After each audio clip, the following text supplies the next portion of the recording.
নমস্কাৰ, মই বেদবত বৰা। আপুনি চাই আছে মোৰ YouTube channel B Bora classes. এই সময়ত আটাইতকৈ ব্ৰেকিং নিউজটো হ'ল যে ঘোষণা কৰা হ'ল মেট্ৰিক 2025ৰ ৰিজাল্টৰ দিন। কিন্তু আটাইতকৈ গুৰুত্বপূৰ্ণ প্ৰশ্নটো হ'ল যে কেতিয়া দিব মেট্ৰিকৰ ৰিজাল্ট।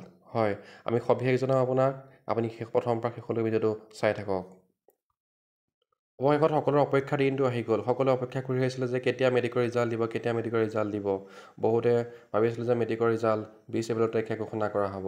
কিন্তু শেহতীয়াকৈ হোৱা ASSB শেহতীয়াকৈ হোৱা এপছৰে হোৱা বৈঠকত জনালে যে ৰঙালী বিহুৰ পূৰ্বে ঘোষণা কৰা হ'ব মেট্ৰিক পৰীক্ষাৰ ফলাফল।